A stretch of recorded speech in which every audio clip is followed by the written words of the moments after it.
Hey mathematicians, I'm really excited to show you the reverse area model. It just makes more sense of division than a short division or long division algorithm makes first, in terms of it's less abstract to start with. And then you can go abstract from there once the students understand what's going on. So let's roll a number to share out. Let's make it a medium-sized number of what we rolled. So 849, let's say, and let's see what we're sharing between. We're sharing between, oh, now 2's a bit easy. Let's go again, 9, great. So 849 shared between 9. So 849 shared between 9 people. Now for this, you draw a bar or you can draw a circle. 9's going to be almost as hard or as unusable as the model can be. So it's a good example of the hardest version of the model. And then I'm going to draw this into 9 parts. Cool. And let me just check. 3, 6, 9, great. And then this is like everyone's share. So this is like the share you get and the share you get. So this is if you're sharing out 849 things or $849 between 9 people, you'd each get this much. It's like your bank account or your section belongs to you.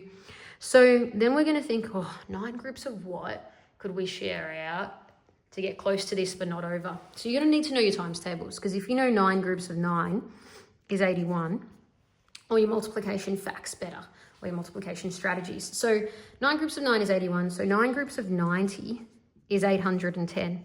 So therefore, if I share out 90 to everyone, I give 90 to you, 90 to you, and 90 to everyone, then I've shared out most of what I needed to do already. And I've shared out, and if I just give myself some space at the side here, I can keep track.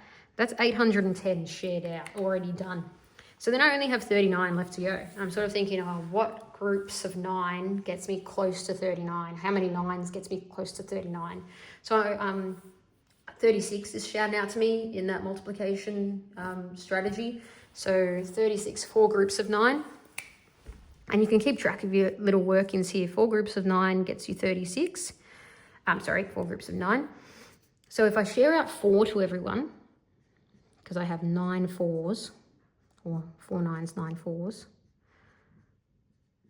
So it really should be 9 4s rather than 4 9s, because I have 9 groups of 4. Then everyone gets 94, that's another 36. So altogether, this is 846 so far that I've shared out. And I've only got a remainder of 3. And 3 I can't share out unless I break it into cents or decimals or fractions.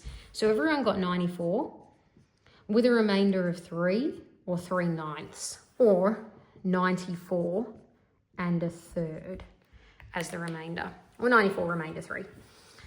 So that's how the reverse area model works. Multiply to divide's a bit quicker, but while you're learning it, I think the reverse area model is the best way to start big divisions, to actually visualize it and chunk it out, almost partition the number, while trusting that you're using up the whole total and seeing what's going on with the numbers more than, the algorithms hide that. They just, if we do the algorithm and we see how that looks instead, it just looks like you're working with individual digits here. Or how many times does 9 go into 8? Oh, it can't. So, how many times does 9 go into 84? And so on. So it just seems like you're working with individual digits in a process, but it doesn't actually show you that you're sharing out 849 into 9 different parts. And then what is each of those parts worth? So I think this provides more meaning to division before you go into things like multiply to divide, which is a really nice stepping stone up from this. And then finally short division when you need to. But this was actually the hardest one in terms of that's a big total to use for this model. That's the biggest number you can roll on a 10-sided dice, which is usually the most we go up to, because if you're drawing more than 9 parts, it's a bit much. Usually we use this model for sharing between 3, sharing between 4, sharing between 5, 6, 7. It's a really nice model, but it worked for 9, which was great.